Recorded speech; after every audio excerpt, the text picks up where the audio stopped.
Okay, getting boxes ready for bees. So this is what the boxes look like before they're put together. You buy them from the manufacturers.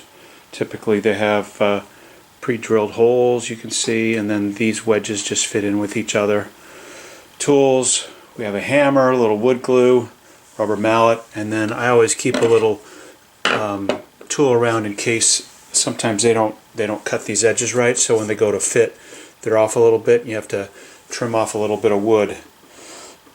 You know, a lot of people put glue in. I'm guessing that you probably don't need glue. We've used glue, but I'm still not convinced you need glue, but since we have it, it only takes a couple minutes, we add it.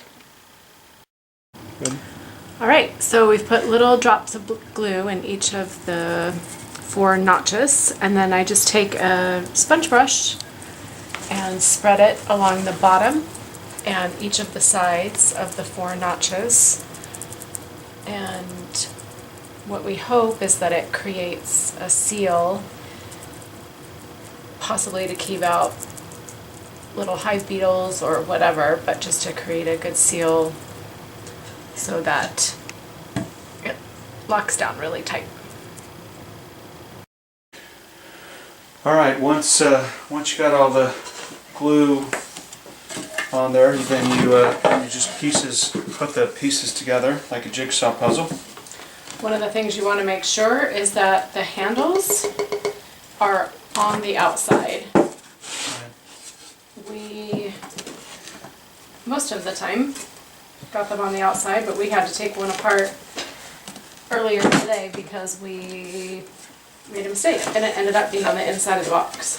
It's easy to be distracted because the manufacturers don't always piece those together. Like this one doesn't look like it's going to cooperate very much. So the handy rubber hammer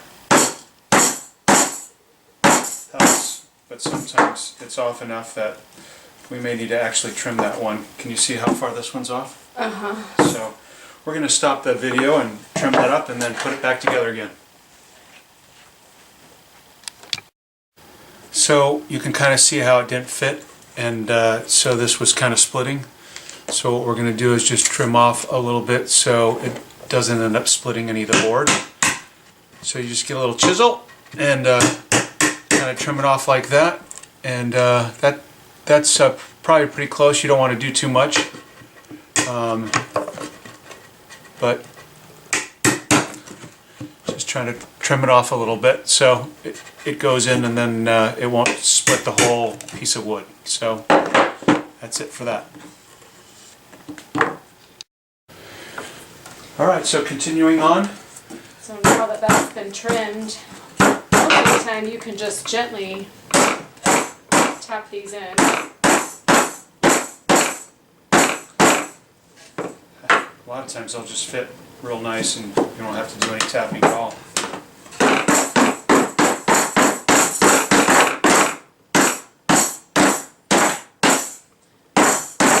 And then we'll usually spin this, tap down each of the sides.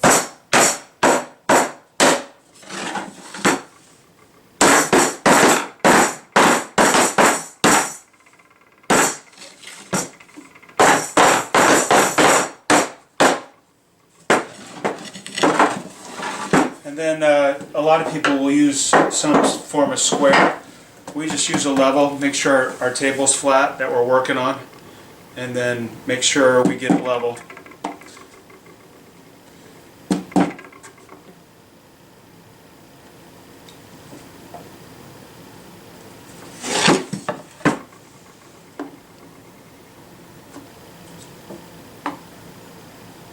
Okay, nice and level. So then often what we'll do is we'll look for spaces where there's a where the connection isn't as good, where there's space here, and those are the ones we'll start working on nailing first to get those connections made going into the one where there's space. And you can buy the boxes either with nails or without nails. If you're just starting off, I would recommend getting the boxes with nails, and then after you've made your first batch of boxes, you can size the nails and depending on what kind of wood you buy, but they have different grades of wood primarily, but the lower grades of wood, they don't send the nails with them. So, all right. I'm going to wait on this one because I want to do it this way first. Okay.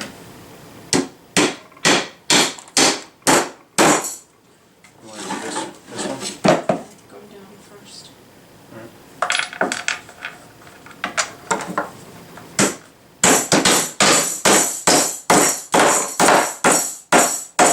So we'll usually do one nail on each side just to kind of get it solid, and then we'll go back and fill in the rest.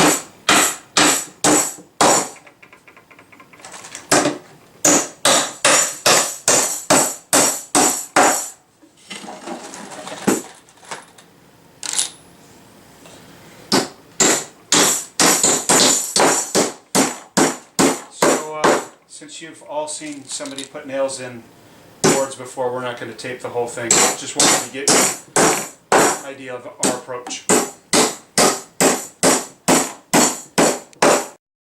So one of the things we like are the frame, what do you call them? Frame rests, yeah. So they're just a piece of metal, and they're really flimsy. They're just a little piece of aluminum, and they fit right on the edge where the frames stick. And after a year, or even partway through the year, there's so much propolis that they build up on the frames and in between the frames that it's just really nice to have these metal frame rests on there to just enable you to clean it up without trimming off the wood on accident. So these things, even we're showing you this angle, but when you actually put them on, you have to put them on from behind. And so that's it's a little tricky. They're tiny little nails, so you have to try to hammer them. They have pre-drilled holes. The trick is not to hit the edge of the box while you're hammering them in, and also to avoid your fingers.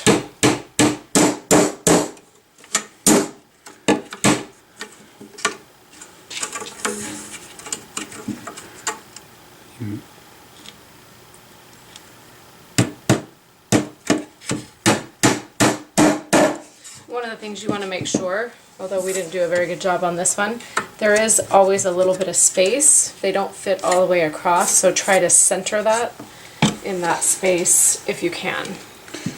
Those hive beetles love to find little cracks to hide from the bees, although they fill everything up with propolis with time, but no need to give those little hive beetles an advantage.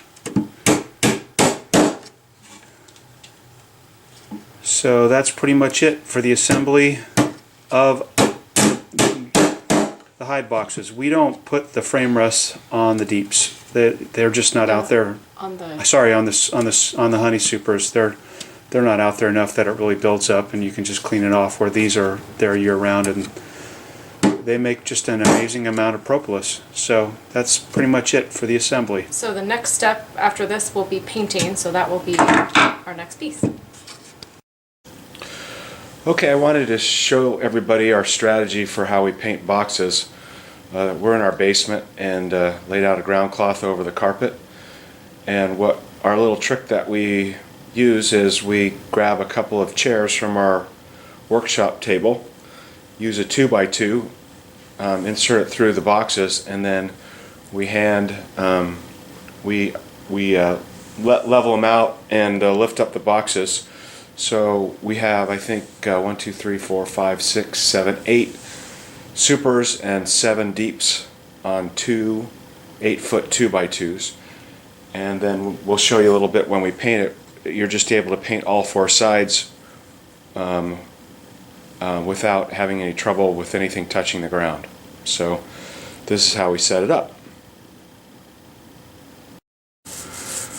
Okay, so this is what it looks like while we're painting. We decided to go gray this time, and once we're done with one side, so one of us comes through with the brush and paints in the handles, and then the other person has a little roller and it rolls it off, and then we rotate the box to the next side. Just showing a little bit of painting in progress. Got done with this side, and on the other side we've got all but one side done. So